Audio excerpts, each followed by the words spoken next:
All right, so the Great Resignation. Why do you think is happening? Let's attribute to what is going on.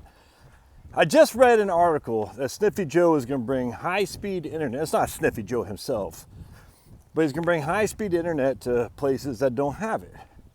Folks, this is a huge win. Yes, a crazy man, a Democrat is doing it.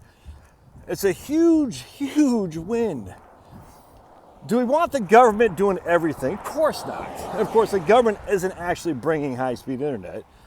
But if they're financing it for you as a taxpayer,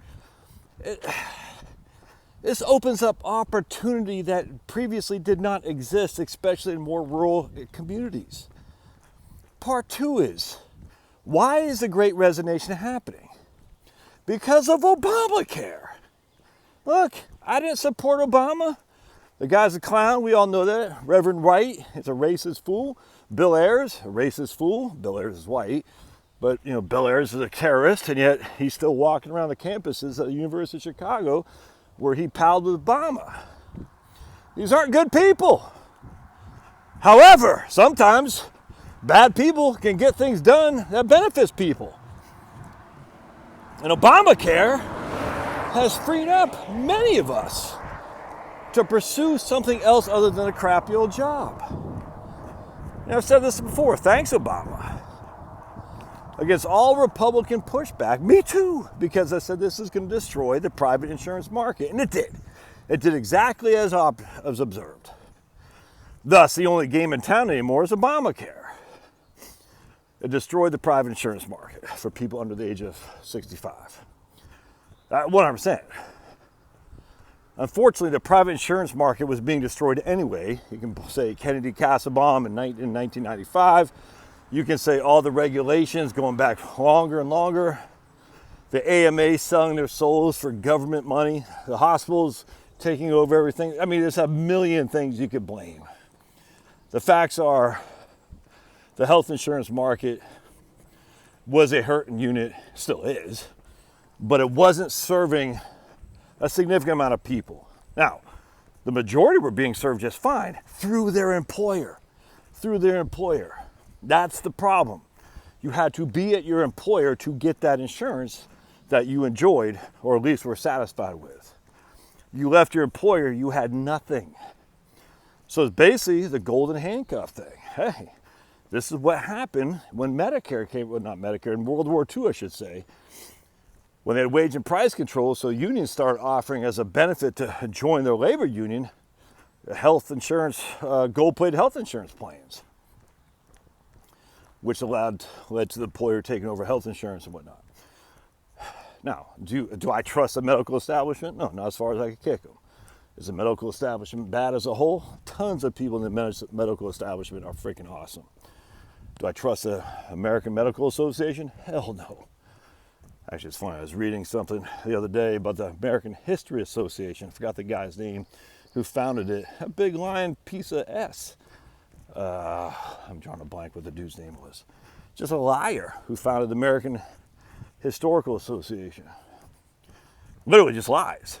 And so you're like, well, if your founder lies, why would the American Historical Association not lie now? Anyway, just read the history of the AMA, by the way, the American Medical Association. You shouldn't trust these guys with their health. Hell no. It's just one big bureaucracy. And what does a bureaucracy do? It expands its bureaucracy. That's it, man. Anyway, so the Great Resignation is because people now have access to health care, they think, or health insurance, I should say, whereas before they did not. And as you get older, and this is what was, I'll never forget, in 2008, I was talking to a guy named Rudy. I'll never forget this guy, good guy. Right winger, pre-existing conditions, 58 years old. He was getting stressed at work. He's putting on weight. He says, Josh, I can't leave because I'll lose my health insurance. And even though my job is literally putting me in the ground, I have to stay because I need the health insurance because I have pre-existing conditions and no one's going to insure me.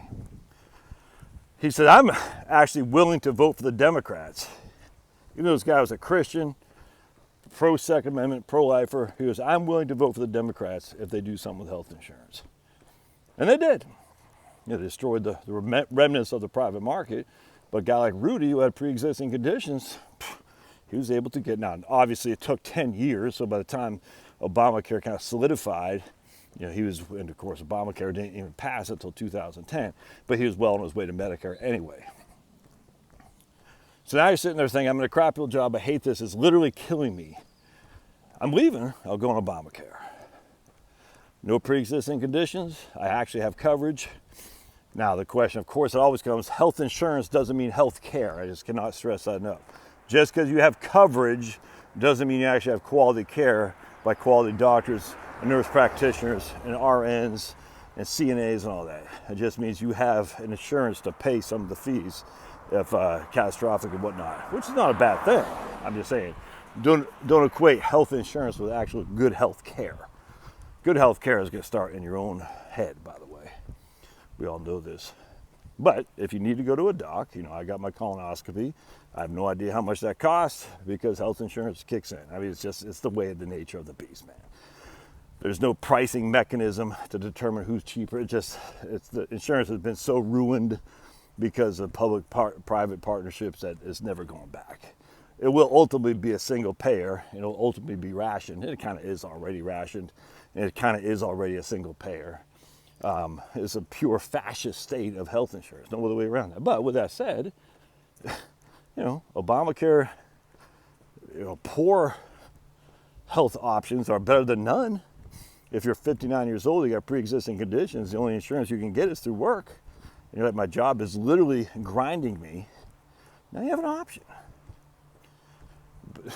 So you factor on that with Biden saying, we're going to make it a public-private partnership, fascist, and expand high-speed internet options to places that don't have it.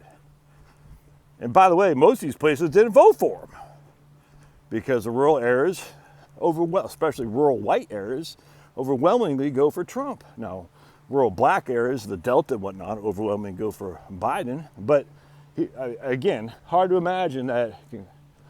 Okay, I went to Wesleyan School. What the hell is that? That's on the other side of town, man. Wow, that's got to be a hike going to that school every day.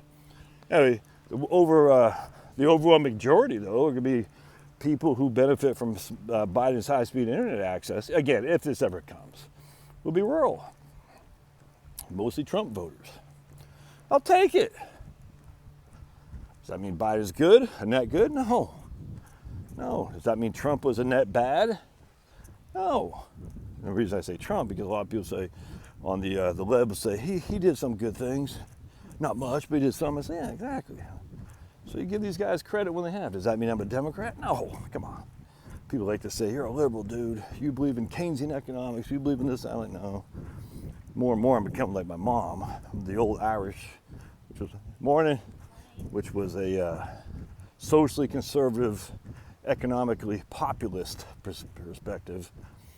That's the old Irish Catholic mentality, and I'm definitely becoming that every day. But Trump was the guy to lead that charge, by the way. So I give credit to Trump for actually having the guts to say, hey, there's a different way here other than corporatism on the right, U.S. Chamber of Commerce type, and left-wing commie crap. It's which is corporatist too, by the way. Anyway, so good stuff. That's why the Great Resignation is happening, and there's going to be more and more opportunity for people to do work because of high-speed internet, to market their business. You might even build, my man SV said last night, he builds greenhouses.